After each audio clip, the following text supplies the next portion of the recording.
வசனம் மழை போல் பெய்திறங்கும், சத்தியம் மலர் போல் இதழ் விரியும்.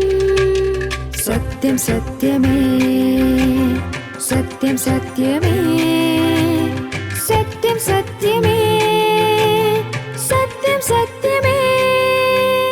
சத்தியம் சத்தியமே நிகழ்ச்சியின் நேயர்களாகிய உங்கள் அனைவருக்கும் எங்களுடைய மனமார்ந்த வாழ்த்துக்கள். உங்களை திரும்ப சந்திப்பதிலே நாங்கள் மகிழ்ச்சி அடைகிறோம். உங்களை பார்த்து நீங்கள் எங்கே போகிறீர்கள் என்று கேட்டால் நீங்கள் என்ன சொல்வீர்கள்? சில நேரங்களிலே நாம் குழம்பி விடுவோம். திடீர் என்று கேட்டால் நான் என்ன சொல்வது? இப்பொழுது வேலைக்கு போகிறேன். அதற்கு பின்பு நாம் என்ன சொல்வது என்று புரியாமல் நாம் திகைத்து போய்விடுவோம். நம்முடைய வாழ்க்கை எங்கே போய்கொண்டிருக்கிறது? உங்களுடைய வாழ்க்கையினுடைய முடிவு என்ன? நீங்கள் என்றைக்காவது யோசித்து பார்த்ததுண்டா? அப்படி யோசிக்கும் பொழுது பலருக்கு விடையே கிடைப்பதில்லை. பொதுவாக நாம் என்ன நினைக்கிறோம்? பிறந்தோம், நன்றாக படிக்க வேண்டும், நல்ல வேலையில் இருக்க வேண்டும், நல்ல நபர்களை நாம் திருமணம் செய்ய வேண்டும், நல்ல குடும்ப வாழ்க்கையை பெற்றுக்கொள்ள வேண்டும், நாம் ஓய்வு பெற்று நாம் மரித்து போக வேண்டும். இதுதான் என்னுடைய வாழ்க்கையினுடைய முடிவு. பிரியமானவர்களே, இப்படி நாம் எண்ணுவோம் என்றால் இதில் வாழ்க்கையினுடைய அர்த்தம் என்ன?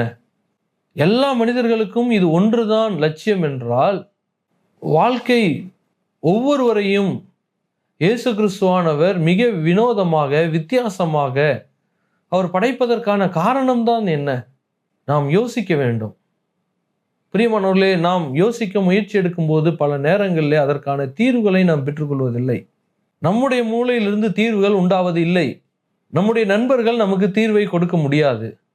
நம்முடைய மனைவியோ, கணவனோ அல்லது பிள்ளைகளோ, உறவினர்களோ தீர்வை கொடுக்க முடியாது. நம்முடைய வாழ்க்கை எதை நோக்கி சென்று கொண்டிருக்கிறது? நம்முடைய வாழ்க்கையினுடைய முடிவு என்ன? நான் எங்கே போகிறேன்? பிரியமானவர்களே, இந்த கேள்வியை நாம் கேட்டால் அர்த்தமற்றது என்று சொல்லக்கூடிய நபர்கள் உண்டு. ஏளனமாக சிரிக்கக்கூடிய நபர்கள் உண்டு.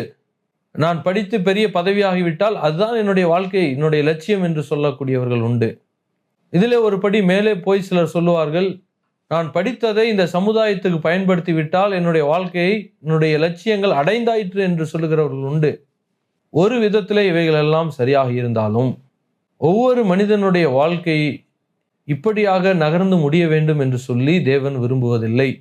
இயேசு கிறிஸ்துவானவர் உங்களுடைய வாழ்க்கையிலே நீங்கள் சாதாரணமாக பிறந்து வாழ்ந்து வருமானம் ஈட்டி திருமணமாகி ஓய்வு பெற்று உங்களுடைய வாழ்க்கை முடிய வேண்டும் என்று சொல்லி அவர் விரும்புகிறதில்லை. பிரியமானவர்களே, உங்களுடைய வாழ்க்கை இரண்டு காரியங்களை நோக்கி அது செல்ல வேண்டும். இரண்டிலே ஒன்றை நோக்கி உங்களுடைய வாழ்க்கை செல்ல வேண்டும்.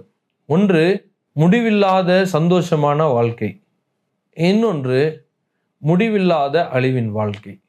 இந்த இரண்டு வாழ்க்கை தான் மனிதனுக்கு நியமிக்கப்பட்டிருக்கிறது.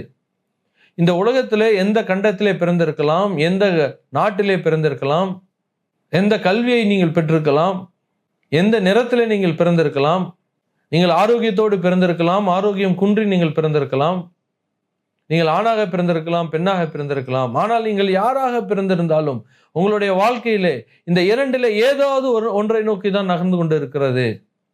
தெரிந்தும் தெரியாமலும் உங்களுடைய வாழ்க்கை இந்த இரண்டிலே ஒன்றை நோக்கி தான் உங்களுடைய வாழ்க்கை நகர்ந்து கொண்டிருக்கிறது.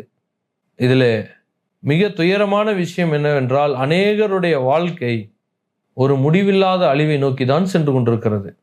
பிரியமானவர்களே, நான் மிகவும் ஒழுக்கமான குடும்பத்திலே பிறந்திருக்கிறேன், மிக நேர்த்தியாக நான் வாழுகிறேன், என்னிடத்துல எந்த குறைவுகளும் குற்றங்களும் பாவங்களும் கிடையாது, நான் மிகவும் கீழ்ப்படிதல் உள்ள நபர், நான் பணத்தை முறையாக கையாளுகிறேன், நான் உறவுகளை முறையாக நான் கையாளுகிறேன், எனக்கு கொடுக்கப்பட்டிருக்கிற ஒவ்வொரு காரியத்தையும் நான் முறையாக கையாண்டு கொண்டிருக்கிறேன், ஆகவே என்னுடைய வாழ்க்கை அழிவை நோக்கி செல்லாது என்று நினைத்தால் நிச்சயமாக நாம் பொய்யான கற்பனையான ஒரு பகுதியிலே வாழ்ந்து கொண்டிருக்கிறோம் என்பதை வேதாகமம் சொல்லுகிறது.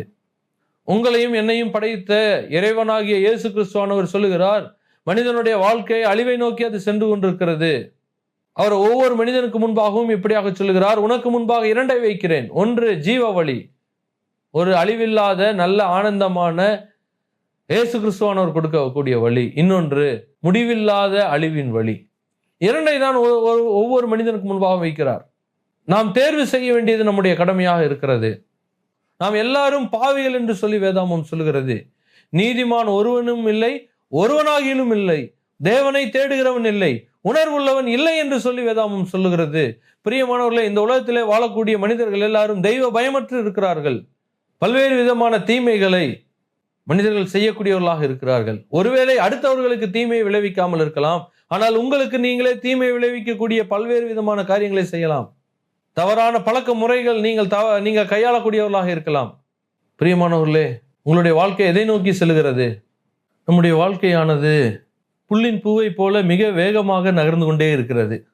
நாம் விருப்பப்பட்டாலும் படாவிட்டாலும் நம்முடைய கைகளிலே நாம் பிடித்து கொள்ள முடியாத ஒரு விஷயமாக வாழ்க்கையானது இருக்கிறது. இந்த வாழ்க்கை மிக பிரத்யேகமாக அநேகருக்கு அழிவை நோக்கி அது ஓடிக்கொண்டிருக்கிறது. அவர்களுடைய குடும்ப வாழ்க்கை அழிவை நோக்கி ஓடிக்கொண்டிருக்கிறது. அவர்களுடைய கல்லூரி வாலிப பிராயமானது அழிவை நோக்கி ஓடிக்கொண்டிருக்கிறது. இயேசு கிறிஸ்துவானவர் சொல்லுகிறார், எல்லாரும் பாவம் செய்து ஏகமாய் கெட்டு போனார்கள். நீதிமான் ஒருவனும் இல்லை, ஒருவனாகினும் இல்லை. தேவனை தேடுகிறவன் இல்லை, உணர்வுள்ளவன் இல்லை என்று சொல்லுகிறார். பிரியமானவர்களே, நாம் அனைவரும் பாவிகளாக இருக்கிறபடியால் நம்முடைய வாழ்க்கையானது அழிவை நோக்கி ஓடிக்கொண்டே இருக்கிறது. இந்த அழிவை நோக்கி ஓடிக்கொண்டிருக்கிற வாழ்க்கை ஒரு அழிவில்லாத ஒரு சந்தோஷமான நித்திய ஜீவ வாழ்க்கையை பெற்றுக்கொள்ள வேண்டும் என்றால் நாம் அனைவரும் இயேசு கிறிஸ்துவை ஏற்றுக்கொள்ள வேண்டியது அவசியமாக இருக்கிறது.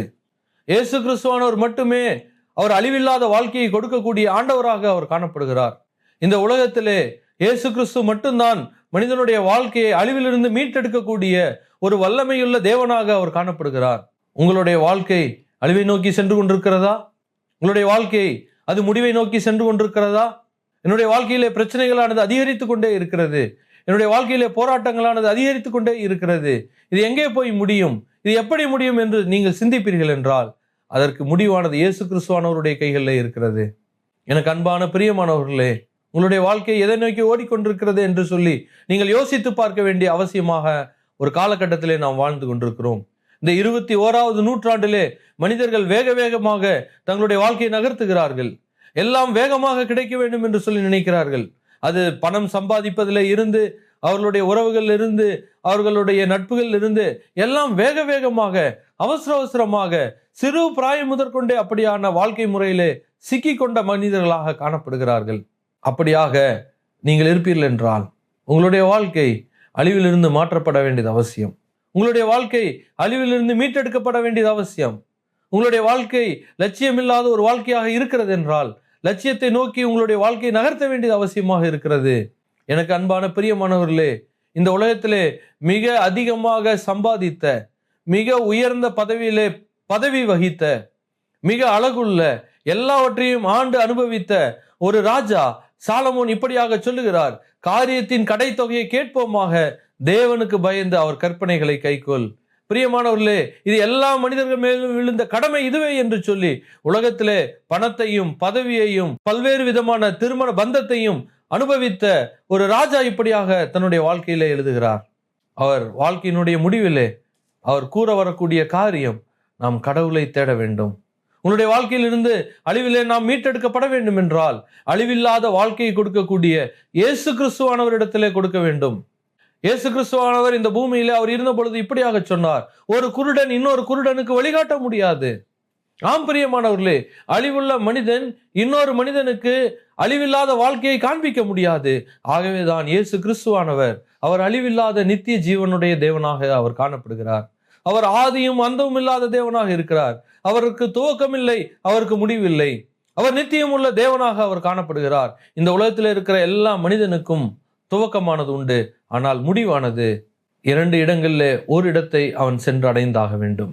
ஒன்று நரகம், அல்லது இயேசு கிறிஸ்துவானவர் கொடுக்கக்கூடிய நித்திய ஜீவனுள்ள அவருடைய வீடாகிய பரலோகம். பிரியமானவர்களே, எதை நீங்கள் தேர்வு செய்ய போகிறீர்கள்? உங்களுக்கு முன்பாக இயேசு கிறிஸ்துவானவர் இந்த 2 இடத்தையும் வைத்துக் கொண்டிருக்கிறார். நீங்கள் எதை தேர்வு செய்ய போகிறீர்கள்? அவர் எந்த மனிதனையும் கட்டாயப்படுத்துகிற ஆண்டவர் அல்ல, ஆனால் எல்லா மனிதருக்கு முன்பாகவும் ஒரு சம வாய்ப்பை அவர் ஏற்படுத்தி வைத்திருக்கிறார். நீங்கள் எதை வேண்டுமானாலும் தெரிவு செய்யலாம். நீங்கள் அழிவை தேர்வு செய்யலாம், அல்லது அழிவில்லாத வாழ்க்கையை தேர்வு செய்யலாம். நீங்கள் சந்தோஷத்தை தேர்வு செய்யலாம், அல்லது துக்கத்தை நீங்கள் தேர்வு செய்யலாம்.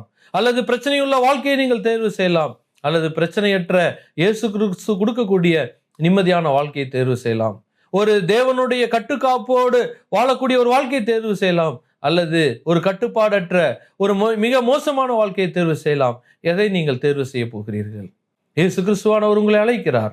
நீங்கள் அழிவில்லாத வாழ்க்கையை தேர்வு செய்யும்படியாக அவர் உங்களை அழைக்கிறார். உங்களை பிரியமோடு அவர் அழைக்கிறார். நீங்கள் படித்தவராக படிக்காதவர்களாக இருக்கலாம், நீங்க ஏழையாக இருக்கலாம், பணக்காரராக இருக்கலாம், நீங்கள் எந்த நாட்டிலே எந்த மொழியை சார்ந்தவராக இருக்கலாம், எந்த இனத்தை சார்ந்தவராக இருக்கலாம். ஆனால் இயேசு கிறிஸ்து அவர் தம்முடைய சாயலின்படி தம்முடைய ரூபத்தின் படைக்கப்பட்டிருக்கிற எல்லா மனிதர்களை பார்த்தும் அவர் அழிவில்லாத வாழ்க்கையை நோக்கி அவர் அழைக்கிறார். ஒரு லட்சியமில்லாத ஒரு வாழ்க்கையை நீர் மாற்றி ஒரு லட்சியமுள்ள ஒரு வாழ்க்கையாக எனக்கு நீர் கொடும் என்று சொல்லி நீங்கள் உங்களுடைய இருதயத்திலே நம்பி விசுவாசித்து அதை வாயினாலே அறிக்கையிட்டால் இன்றைக்கே அவர் கொடுக்க ஆவலோடு காத்து கொண்டிருக்கிறார்.